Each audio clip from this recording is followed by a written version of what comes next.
Hey everyone, and welcome. So, there's this huge myth out there that you need a six-figure salary to build any real wealth. Well, we're here to tell you that's just not true. It really isn't about how big your paycheck is, it's all about the habits you build. So, let's break down how you can get started no matter what you earn. Does this feel a little too familiar? The paycheck hits your account, the bills immediately fly out, and that dream of actually building some wealth just seems to get further and further away.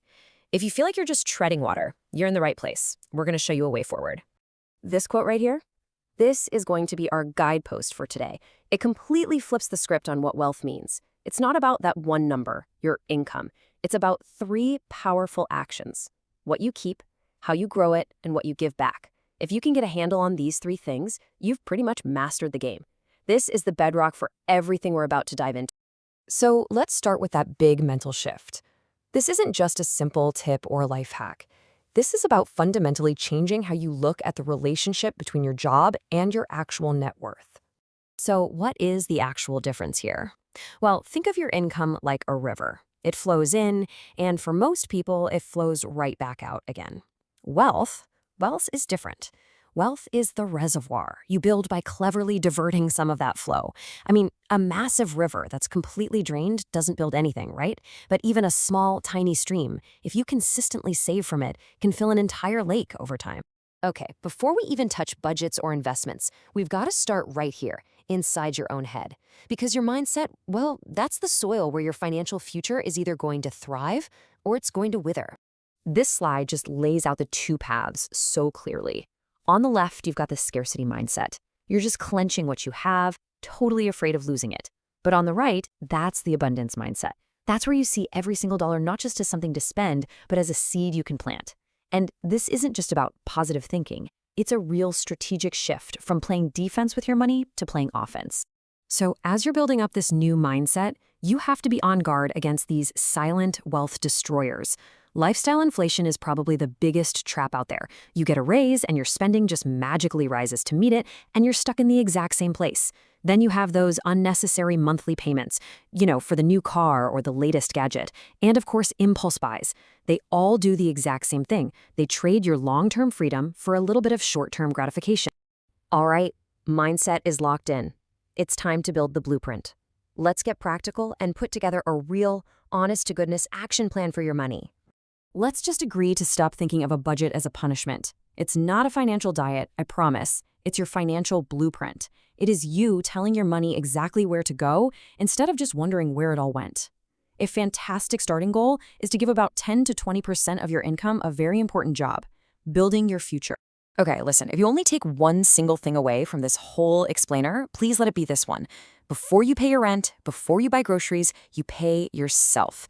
Treat your future self like it's your most important bill. And the secret sauce to making this actually happen?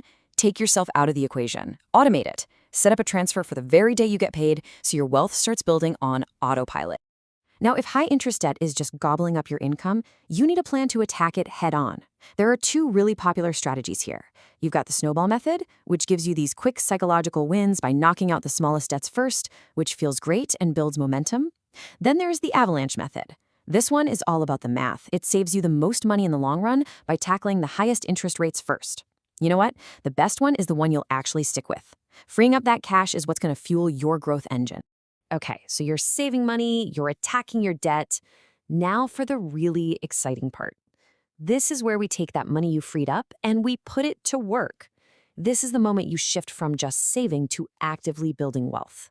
And you know the best part? You do not need a fortune to start investing anymore. Let's look at a few tools. First, you've got index funds or ETFs. Think of these like a basket that holds tiny little pieces of hundreds of different companies. It gives you instant diversification for a super low cost. Then you've got bonds, which are basically loans you give to a government or a big company, and they pay you interest. And finally, REITs, that's real estate investment trusts. These let you invest in big properties like office buildings without the headache of actually being a landlord. They all have their pros and cons, but they are all accessible, even for beginners. So what is this massive number on the screen? This is the almost unbelievable power of compound interest. Let's break this down.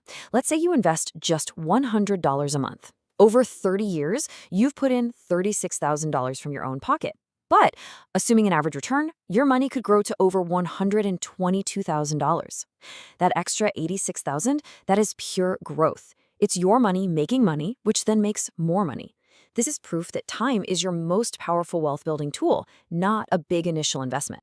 This has all been great information, but you know what they say? Information without action is, well, it's just entertainment. So let's bring it all home and talk about what you can do the very second this is over. This is it. No more, I'll start tomorrow. Let's make this so simple it is impossible to fail. 1. Open a separate savings account. Give it a name like Future Freedom. 2. Set up the smallest possible automatic transfer. I'm talking $5, $10. The amount doesn't matter, it is the habit that matters. And finally, 3, just spend 5 minutes. 5. Googling one of those investment types we saw.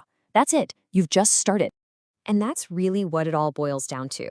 Building wealth isn't some secret club reserved for the rich. It's available to anyone who is willing to be disciplined and consistent. The whole process starts not with some big lottery win, but with a single, small decision. So what's that first step going to be for you? Your future self is definitely going to thank you for it.